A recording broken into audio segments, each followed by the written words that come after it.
Hello दोस्तों, स्वागत है आप सभी का आपके अपने एजुकेशनल चैनल एसएन गुरुकुल पर। आज का यह वीडियो बेहद ही महत्वपूर्ण होने वाला है। यह वीडियो जो है विशेष रूप से बीपीएससी शिक्षक भर्ती परीक्षा का जो सिलेबस जारी हुआ है उससे संबंधित है। उससे जुड़े बहुत सारे समस्याएं और दुविधाएं जो है आप सभी अभ्यर्थियों के मन में चल रहे हैं। तो हम जो है सारे आपके क्यूरीज को जो है यहाँ पे सोल्व करने का प्रयास करेंगे, आपके सारे समस्याओं का समाधान करने का प्रयास करेंगे। बारी बारी से हम आपके मस्तिष्क में जो भी सिलेबस को लेकर के दुविधा उत्पन्न हो रहे हैं उसको हम देखेंगे और यहाँ जो है आपको बेहद ही सरलता से जो है उस सारे समस्याओं का समाधान करने का प्रयास करेंगे। इस वीडियो में आप अंत तक बने रहेंगे। आपके मन में जो है प्रश्न है कि क्या पेपर 1 में 30% अंक लाना अनिवार्य है। तो दोस्तों, पेपर 1 में 30% अंक लाना अनिवार्य है। पेपर 1 का जहां तक सवाल है तो पेपर 1 जो होगा, पेपर 1 उसमें जो है 100 प्रश्न होंगे और 100 क्वेश्चन जो है 100 क्वेश्चन 100 मार्क्स। क्योंकि आपको पता है कि जो एग्जाम होने हैं वे उनका जो है प्रश्न जो होगा ऑब्जेक्टिव टाइप्स का होगा, बहुवैकल्पिक होंगे, जिसमें से आपको एक जो है सही आंसर को आपको टिक लगाना है। तो अब इसमें से जो है इसको 2 सेक्शन में बांटा गया है। इसको जो है पेपर 1 को कितने सेक्शन में बांटा गया है? 2 सेक्शन में, खंड क और खंड ख। खंड का जो है 25 नंबर का और खंड ख जो है वो 75 नंबर का।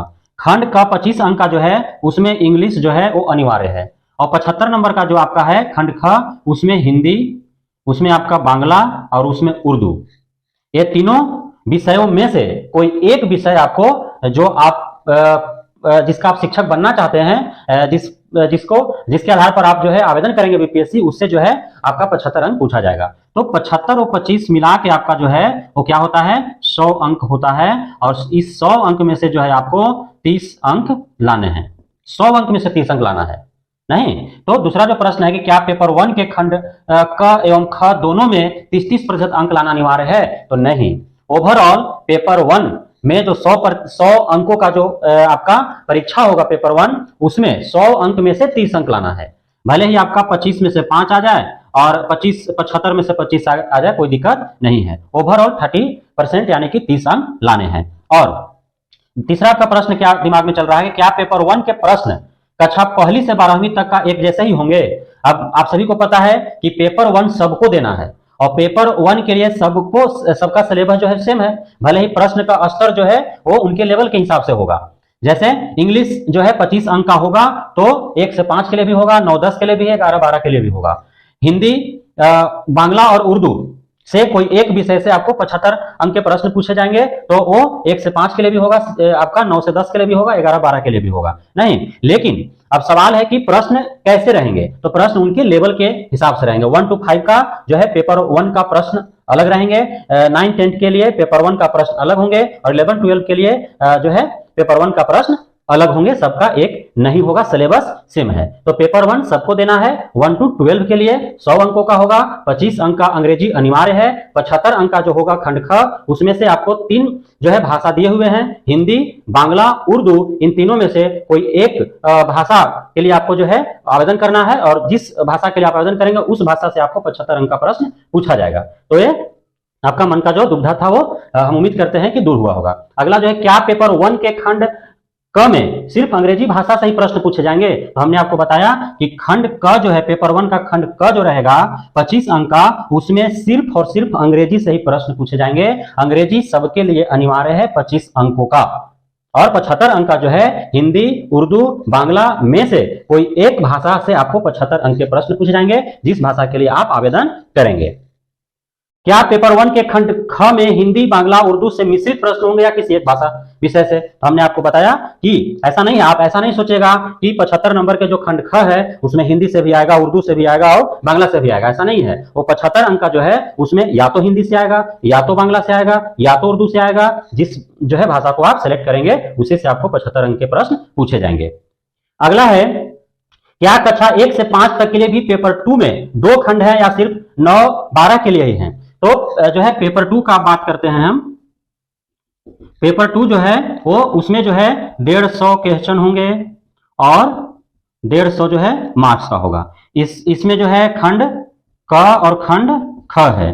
खंड क जो है वो 100 अंक का रहेगा, 100 प्रश्न 100 अंक, और खंड ख जो है वो 50 प्रश्न और 50 अंक का रहेगा। लेकिन पेपर 2 को खंड क और ख में किसके लिए बांटा गया है, तो 9 to 12 के लिए, 1 to 5 के लिए नहीं बांटा गया है, क्योंकि 1 to 5 में जो है सामान्य शिक्षक बनते हैं, बेसिक टीचर जिसको बोलते हैं, और उसके बाद उर्दू का बनते हैं और बांग्ला का बनते हैं। तो जिन्हें उर्दू का शिक्षक बनना होगा वो पेपर 1 जो है ऑलरेडी दे रहे हैं, जिन्हें जो है बांग्ला का शिक्षक बनना होगा वो पेपर 1 दे रहे हैं, है ना। हालांकि पेपर 1 सबके लिए अनिवार्य है। तो उर्दू और बांग्ला का शिक्षक के लिए तो 1 to 5 के लिए वहीं से जो है हो जा रहा है, वहीं से आपका जो है एग्जाम हो जा रहा है। तो इसमें जो है खंड जो है खंड क और ख पेपर 2 में 1 to 5 के लिए नहीं बांटा गया है। यहाँ बेसिक शिक्षक के लिए जो है वह अलग अलग सिलेबस रखे गए हैं, जो हमने पिछले की वीडियो में आपको बताया था। आपको जो है सामान्य गणित पढ़ना है, सामान्य विज्ञान पढ़ना है, सामान्य जो है रीजनिंग पढ़ना है, आपको जनरल अवेयरनेस पढ़ना है, आपको भारतीय स्वतंत्रता संग्राम से प्रश्न आएंगे, भूगोल से प्रश्न आएंगे, पर्यावरण से प्रश्न आएंगे, नहीं तो आपको पढ़ना है। लेकिन 9 to 12 के लिए पेपर 2 में भी खंड क और ख बनाए गए हैं। खंड क 100 अंकों का, खंड ख 50 अंक का। खंड क 100 अंक का जो होगा वह उन्हें विषय से संबंधित होगा, जिस विषय का वे शिक्षक बनना चाहते हैं, जिस विषय से उन्होंने ग्रेजुएशन कर रखा है, जिस विषय से उन्होंने बीएड कर रखा है, जिस विषय से वे स्टेट क्वालिफाई हैं, उसी विषय से वे बीपीएससी परीक्षा के लिए भी आवेदन करेंगे, और उसी विषय का उससे संबंधित जो है उन्हें 100 अंकों का पेपर 2 में प्रश्न पूछा जाएगा। उसके बाद 50 अंक का जो खंड ख होगा वो सामान्य अध्ययन, जिसमें उन्हें सामान्य गणित पढ़ना है ना, आपका उनका जो है जनरल अवेयरनेस पढ़ना है, स्वतंत्रता संग्राम से उनका प्रश्न होगा, भूगोल से उनका प्रश्न होगा, है कि नहीं। तो खंड ख में 9 to 12 उनको भी सामान्य अध्ययन का पढ़ाई पढ़ना है। तो यह है आपका पेपर 2 का पैटर्न और सिलेबस। तो आप स्पष्ट हो गया कि 1 से 5 के लिए पेपर 2 जो है उसमें कोई खंड नहीं है, और 9 to 12 के लिए खंड क और ख बनाए गए हैं। खंड क उनसे विषय संबंधित होगा और खंड ख सामान्य अध्ययन से प्रश्न पूछे जाएंगे। पेपर 2 में कितना मार्क्स लाना अनिवार्य है, तो अब जो आपका कट ऑफ जो बताया गया है, जनरल है, BC1 है, BC2 है, SC, ST, PH और फीमेल। तो इसमें जो है जनरल के लिए कितना लाना है, जनरल में दोनों UR हो और EWS हो, उन दोनों को क्या लाना है, तो उनको लाना है आपका 40%। कितना लाना है, 40%। BC1 को लाना है आपका कितना, 34% अंक, और BC2 को लाना है 36.5% अंक, SC, ST, PH और फीमेल को लाना है 32% अंक। तो ये जो बनाया गया है कट ऑफ, यह किसके लिए बनाया गया है, यह जो है पेपर 2 के लिए बनाया गया है। किसके लिए, पेपर 2 के लिए। और पेपर 1 में क्या है, पेपर 1 में 30% अनिवार्य, 30% अनिवार्य। आपको शिक्षक बनने के लिए पेपर 1 और पेपर 2 दोनों क्वालिफाई करना है। पेपर 1 का जो है सबके लिए समान कट ऑफ है, कट ऑफ उसको मान सकते हैं।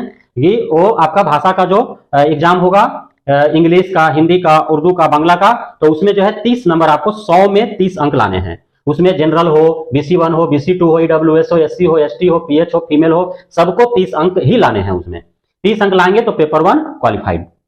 उसके बाद पेपर 2 का जहां तक सवाल है, तो पेपर 2 आपको कितने नंबर का हो रहा है, 150 अंक का हो रहा है। पेपर 2 कितने नंबर का, 150 नंबर का, 100 नंबर और 50 नंबर, ओवरऑल 150। ओवरऑल 150 में से आपको जो है जनरल को कितना लाना है, 40%। 40% कहने का मतलब है कि 60 नंबर। कितना नंबर, 60 नंबर नहीं। और वहीं यदि BC1 का बात किया जाए तो BC1 के कितना लाना है, तो 51 नंबर। BC1 को कितना लाना है, आपका जनरल का हो गया 60 नंबर, BC1 का हो गया 51 नंबर। BC2 का हम बात करें तो BC2 का आपको लाना है आपका 15 या 45, 15 छक्का 90, 45 और 9 54, यानी कि 54.75 जो है अंक उनको लाना है। कितना, BC2 के लिए 54.75 अंक, और उसके बाद SC, ST, PH और फीमेल को लाना है आपका कितना, 48 नंबर। तो ये आपको जो है पेपर 2 के लिए आपको कट ऑफ है। कट ऑफ सिर्फ पेपर 2 में बनाया गया है कैटेगरी वाइज। जनरल को पेपर 2 में 60 नंबर लाने हैं, BC1 को पेपर 2 में 51 नंबर लाने हैं, BC2 को जो है 54.75 नंबर लाने हैं, यानी कि 55 नंबर उसको मोटा मोटी आप मान लीजिए। SC, ST, PH फीमेल को 48 नंबर लाने हैं 150 अंकों का जो प्रश्न होगा पेपर 2 में। तो ये आप समझ गए। उसके बाद कैटेगरी वाइज कट ऑफ में क्या पेपर 1 के अंक भी जोड़े जाएंगे। अब देखिए यहां जो आपको दिखाया गया, हमने जो बताया कि जनरल को 60 नंबर लाने हैं, BC1 को 51 नंबर लाने हैं, BC2 को 55 नंबर लाने हैं, SC ST PH फीमेल को 48 नंबर लाने हैं और यहाँ पे 30 नंबर लाना है। तो अब जो है जो कट ऑफ बनाया गया 40%, 34%, 36.5%, 32%, क्या इसमें पेपर वन का मार्क्स जुटेगा अथवा नहीं जुटेगा? तो नहीं जुटेगा। पेपर वन हर हाल में सभी को 30% अंक लाने हैं, उससे पेपर टू का कोई रिलेशन नहीं है। लेकिन शिक्षक बनने के लिए आपको पेपर वन पेपर टू दोनों क्वालिफाई करना है। एक क्वालिफाई करेगा, एक नहीं किए तो आप शिक्षक नहीं बन पाइएगा। क्लियर? तो जो डाउट था कि 250 पर मेरिट बनेंगे या फिर 150 पर बनेंगे, तो 150 अंकों पर ही आपका मेरिट बनेगा। ये जो है 30 जो है क्वालिफाइंग मार्क हो गया। 30 नंबर जो लाने हैं 100 में, वो क्या है? क्वालिफाइंग मार्क होगा। कट ऑफ जो दिया गया है अलग अलग कैटेगरी वाइज, वह पेपर टू के लिए दिया गया है। ईडब्ल्यूएस को कितना छूट दिया गया है? कोई छूट नहीं दिया गया भैया। ईडब्ल्यूएस को जो है कोई छूट नहीं मिला है आपका कट ऑफ में। जनरल में जो है अनारक्षित और आर्थिक रूप से पिछड़े दोनों आते हैं, ईवर और ईडब्ल्यूएस दोनों आते हैं। दोनों को 40% जो है पेपर टू में मार्क्स लाने हैं। पेपर वन के लिए तो कोई कैटेगरी वाइज कोई डिवाइडेड नहीं है, उसमें 30% जो है सभी को लाना है, वो अनिवार्य है। जनरल ओबीसी महिलाओं के लिए क्या कट ऑफ है? अब यहाँ पे कंफ्यूज है लोग, है ना, क्योंकि ये जो है आपका एक ही साथ दिया हुआ है, SC ST, है ना, और दिव्यांग और महिलाओं को 32% अंक लाना अनिवार्य है। तो यहाँ पे अब सस्पेंस में है लोग कि जनरल के महिला के लिए देवे नहीं किया, BC1 BC2 के महिला के लिए देवे नहीं किया। तो दोस्त, चाहे महिला जनरल हो, चाहे BC1 हो, BC2 हो, ईवर हो, EWS हो, SC हो, ST हो, PH हो, सभी महिलाओं के लिए 32% ही कट ऑफ रखा गया है पेपर टू में। पेपर वन में तो 30 नंबर हर हाल में लाने हैं। पेपर वन कोई कुछ नहीं चिन्ह रहा है कि आप जनरल हैं, अनारक्षित हैं, कि EWS है, कि BC1 है, कि BC2 है, कि SC है, कि ST है, दिव्यांग है, कि महिला है। पेपर वन जो है कोई मतभेद, कोई भी भेद नहीं कर रहा है, उसमें सभी को 30% अंक लाने हैं। पेपर टू जो है उसमें जो है सब कैटेगरी वाइज अलग अलग जो आपका दिया हुआ है कट ऑफ, जो हमने बता दिया। कितने प्रश्नों के गलत जवाब पर कितने प्रश्नों के सही जवाब वाले अंक काटे जाएंगे? आप सभी को पता है कि जो है नेगेटिव मार्किंग है। क्या है? नेगेटिव मार्किंग है। अब नेगेटिव मार्किंग का निर्धारण कैसे होगा? तो अब तक के जानकारी के आधार पर जो है क्या होगा कि यदि 10 क्वेश्चन का आपने आंसर किया और 10 में से 6 आपने राइट किया और 4 आपने रॉन्ग किया, है ना, 6 आपने राइट किया और 4 आपने रॉन्ग किया, तब क्या होगा? तो एक अंक काट लिए जाएंगे, यानी कि ओवरऑल आपको 10 में से कितना मार्क्स मिलेंगे? 5 नंबर नहीं, 10 में से 5 नंबर आपको दिया जाएगा। अर्थात 4 जो है प्रश्नों के गलत जवाब पर एक जो है अंक काट लिए जाएंगे, जो आपको सही प्रश्नों के जवाब से मिले हैं। तो ये आपका दुविधाएं आपके मन मस्तिष्क में चल रहे थे, जिससे हम बेहद ही सरल और सहज भाषा में आपको जो है समाधान करने का प्रयास किया। हम उम्मीद करते हैं कि यह वीडियो आपको पसंद आया होगा। यदि आपको यह वीडियो पसंद आया है, हमारे द्वारा जो है आपके संशय और जो भी शंका, संशय, समस्या, दुविधा था, उसका जो समाधान दिया गया, यदि आपको इससे आप संतुष्ट हैं तो आप इस वीडियो को लाइक करें, कमेंट करें। जो भी यदि आप संतुष्ट नहीं हुए हो या फिर और भी इससे इतर कोई प्रश्न हो तो आप कमेंट बॉक्स में बताएं और इसे अपने दोस्तों के साथ शेयर करें, ताकि सभी को जो है जो भी और आपके साथी जो है दोस्त यार, साथी, संबंधी का जो भी यदि इस तरह से कोई क्यूरीज होगा तो उनका भी जो है समाधान मिल जाएगा। तो अब तक जो हमारे इस चैनल को सब्सक्राइब नहीं किए हैं, आप सब्सक्राइब कर लें, ताकि इसी प्रकार से सारी सूचनाएं, जानकारी आप तक पहुंचते रहे। आपके मन मस्तिष्क के सारे दुविधा, समस्या, शंका, संदेह जो है वो समाधान उसका मिलते रहे। बहुत बहुत धन्यवाद वीडियो में अंत तक बने रहने के लिए।